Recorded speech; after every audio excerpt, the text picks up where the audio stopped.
E aí, pessoal, sejam bem-vindos à nona aula do nosso curso de Introdução à Conservação de Alimentos, aqui da Certificado Cursos Online. Estamos entrando na nossa reta final. Eu espero que vocês estejam gostando do nosso curso. Na última aula, a gente conversou um pouquinho sobre o ultrassom, que é uma tecnologia emergente. A gente vai dar continuidade, né, conversando dessas tecnologias que, infelizmente, a gente não consegue fazer em casa. Mas por quê? Porque a gente tem que entender um pouquinho, né, do que o mercado está fazendo, qual é o objetivo, o que as pessoas procuram, né, hoje desenvolver em termos de tecnologia, como essas tecnologias conservam o nosso alimento, porque, né, elas são bem diferentes, elas não usam alguns princípios, né, fundamentais, e o que a gente está comendo. É legal a gente saber um pouquinho o que está acontecendo, o que a indústria está fazendo, para a gente não cair aí numas histórias, né, meio atravessadas e acabar tendo alguns conceitos errados. Vamos começar com a tecnologia de membranas. A tecnologia de membranas, ela nada mais é do que um super mega filtro, tá? Elas são membranas, são, por exemplo, conjuntos de tecido sobrepostos de forma a fazer uma malha que vai filtrar as coisas. Nada muito complexo, nada muito diferente do que a gente conhece. Por isso o nome de membranas, o outro nome, né, pela qual a tecnologia de membranas é também chamado de ultrafiltração. É um nome não muito comum. É mais fácil vocês encontrarem aí, né? Feito com tecnologia de membranas. Como, por exemplo, uma frase aí. Mas qual a diferença para um filtro? Bom, vem aqui embaixo, né? Eu deixei uma colinha para mim. As membranas, elas variam de tamanho de 1 a 100 nanômetros. 1 nanômetro equivale aqui, né? Eu tenho anotado, é 0,01 micron, ou 1 nanômetro também pode equivaler aqui a 0,0000001 milímetro. Então é super pequeno mesmo. Para a gente, né, ter uma comparação, um fio de cabelo bem fininho, ele tem mais ou menos 0,05 milímetros. Então aqui, ó, 0,05. Esse fio de cabelo não iria passar numa dessas membranas, seria filtrado para fora. Então, o que acontece quando a gente está aplicando essa tecnologia de membranas? É que a gente, na verdade, está filtrando os micro-organismos. A gente está tirando eles. Então, a gente não diretamente mata eles, mas a gente retira por os poros serem muito pequenos. Essa tecnologia é chamada comumente, tá, de pasteurização a frio. E ela é super utilizada principalmente em sucos. Por quê? Porque vai ter, né, vai deixar aquele alimento o mais próximo possível do normal, do in natura. Ele basicamente só passou num filtro. Então não tem tratamento térmico, não tem nada além disso. E já é uma tecnologia muito boa para conservar esse alimento. Tem restrições tecnológicas? Tem restrições tecnológicas. Se for uma coisa muito espessa, vai estragar o filtro. Então tem que ser uma coisa bastante fluida, né? Tem que ser um líquido mesmo, quase uma água, porque senão não vai passar, o filtro vai estragar e aí já era, né? A gente não vai ter o princípio básico da tecnologia. E outro problema que a gente tem nas tecnologias de membrana é que ela é relativamente cara ainda. As membranas são bem caras e a manutenção dessa máquina é bastante cara, porque tu sempre tem que estar trocando essas membranas, né? Caso elas entupam, elas são muito pequenininhas. A próxima tecnologia, antes da gente ir para a próxima, né? Como eu mencionei, ela é muito usada em sucos e a gente vai começar a ver mais utilização dessa tecnologia em leites e derivados. Muito logo, né? Em iogurtes, aqueles iogurtes mais líquidos e até onde eu sei, já tem pesquisas sendo conduzidas para a gente conseguir desenvolver queijos que passam pelas membranas. Outra, né, tecnologia, ela já não é considerada emergente, mas ela ainda é muito alvo, né, de desconhecimento e ela é muito alvo de desconhecimento comparável com as tecnologias emergentes, que são coisas que a gente não tem, que são os chamados aditivos alimentares. Os aditivos alimentares são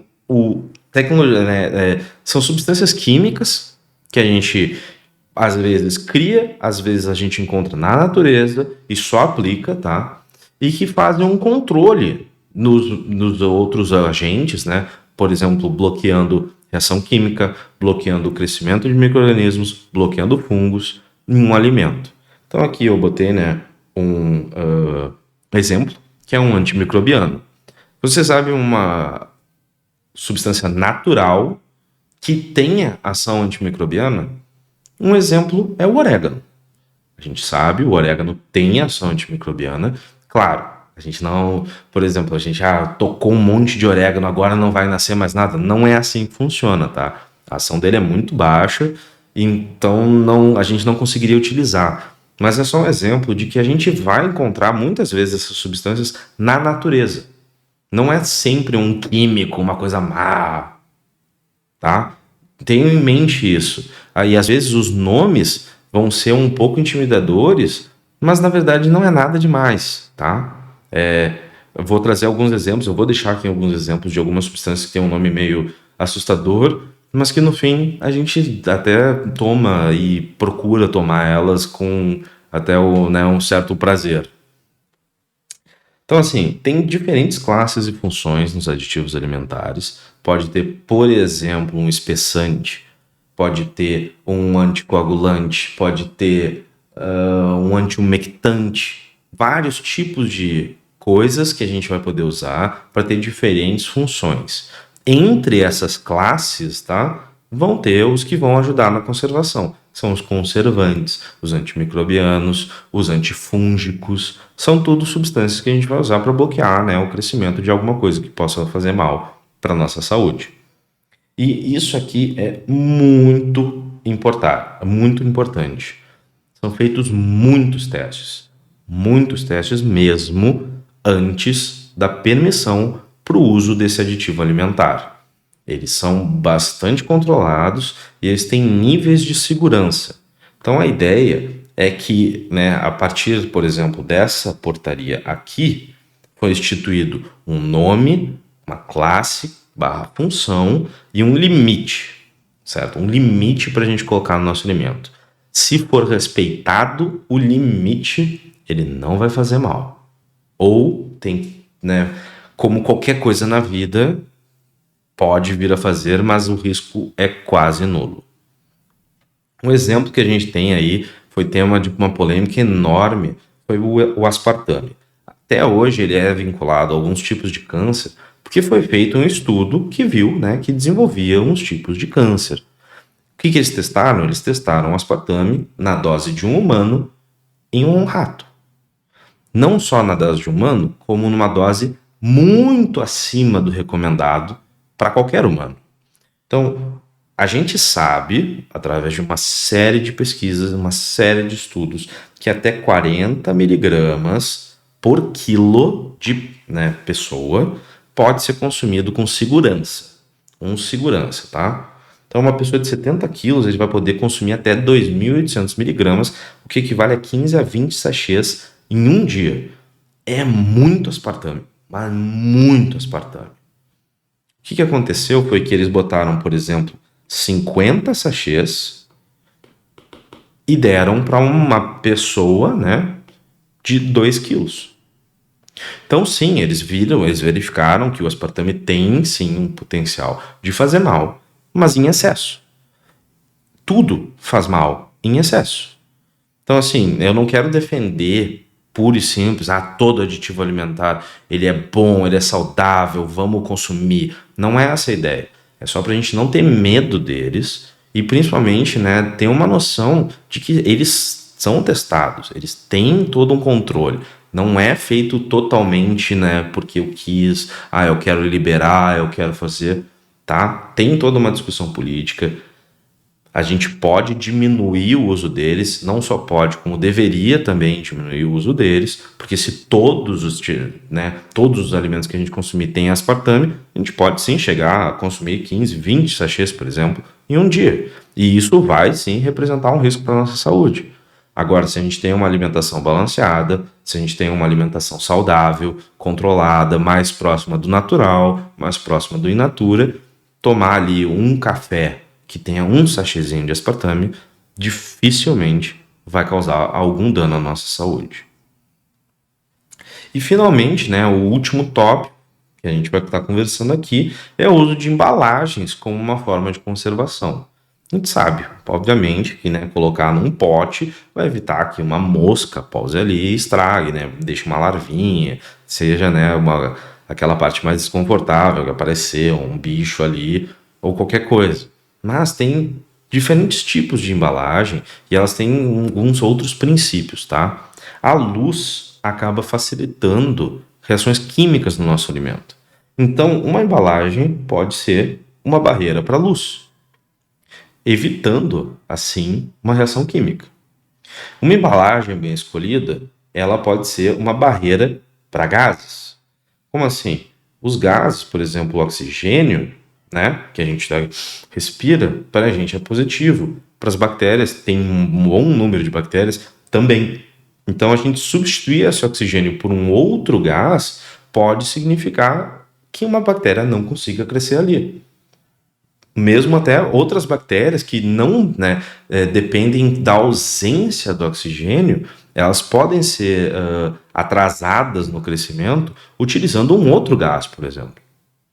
Então, é uma outra forma que uma embalagem pode sim representar um método de conservação.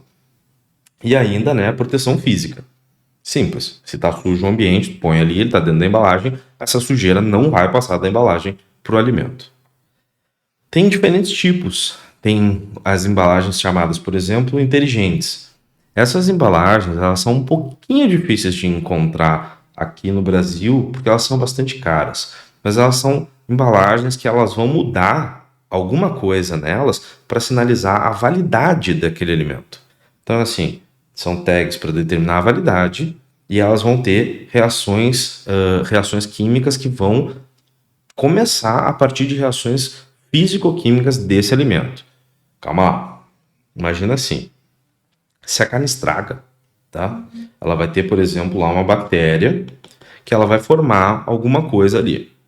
Essa alguma coisa, essa substância química, o que vai acontecer? Vai entrar em contato com a embalagem e na embalagem vai ter uma outra coisa, vai ter ali, por exemplo, um reagente que vai mudar de cor, nos avisando que aquele alimento não está bom.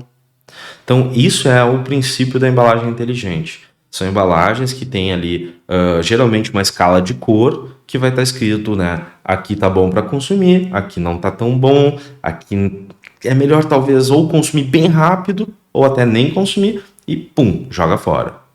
Eu vou deixar um exemplo para vocês aqui embaixo. E essas daqui já, as atmosferas chamadas modificadas, né? Embalagens com atmosfera modificada, a gente encontra bastante aí, é uma tecnologia bastante difundida e ela é principalmente utilizada né, na forma do vácuo. Então, o que acontece? A gente vai modificar os gases que tem ali dentro né, daquela embalagem para que seja uma coisa benéfica para a gente. Seja no vácuo, impedindo então o contato do oxigênio, evitando uma série de reações químicas e uma série de bactérias que possam crescer ali, ou a gente vai injetar um outro gás. Que gás é esse? Pode ser, por exemplo, dióxido de carbono, monóxido de carbono. Todos esses gases aqui, né, todos esses dois gases, ou até nitrogênio, eles são gases que eles têm efeitos né, retardantes no crescimento de micro-organismos, ou até podem efetivamente né, destruir organismos ali, matar eles. Então, eles são interessantes. Se não mudar, por exemplo, o gosto do nosso alimento, por que não injetar nitrogênio? Vai ser um gás inerte, ele não vai ter efeito naquele alimento e ele ainda vai ajudar na conservação.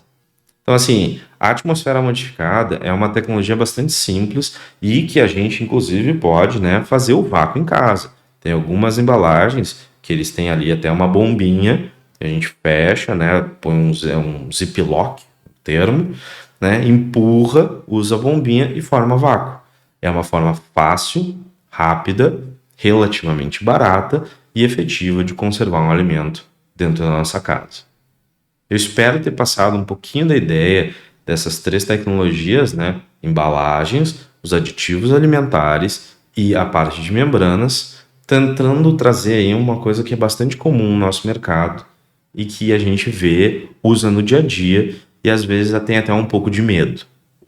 Eu vou deixar justamente nessa aula aqui uma série de textos com outras tecnologias emergentes que a gente também pode bater, como por exemplo irradiação, né, ultravioleta, infravermelho. São tecnologias que têm uns nomes assim que a gente pode até já ter ouvido e pode causar um certo medo, mas que elas são tecnologias que estão sendo testadas, são estudadas, elas são seguras para o nosso consumo e, né, vão estar aí cada vez mais presentes no futuro para que a gente tenha alimentos mais próximos do in natura, para que a gente possa, por exemplo, diminuir o número de aditivos que a gente usa, diminuir a agressividade dos tratamentos térmicos que a gente usa e ter uma alimentação mais saudável e mais segura, certo? Então vamos ficar aqui, né, só complementando o que eu já tinha falado ali da parte da atmosfera modificada. Muito obrigado, vejo vocês aí na próxima aula, que é a nossa última aula aqui do nosso curso, infelizmente. Vejo vocês até depois. Pela Certificado Cursos Online. Ao final de seus estudos, você poderá solicitar o seu certificado de conclusão. Basta acessar www.certificadocursosonline.com e realizar um teste para comprovar os seus conhecimentos. O nosso certificado é válido em todo o Brasil e pode ser utilizado para atividades complementares, concursos públicos, prova de títulos, abrilhantar em seu currículo, aumentar as chances de conseguir um bom emprego e muito mais.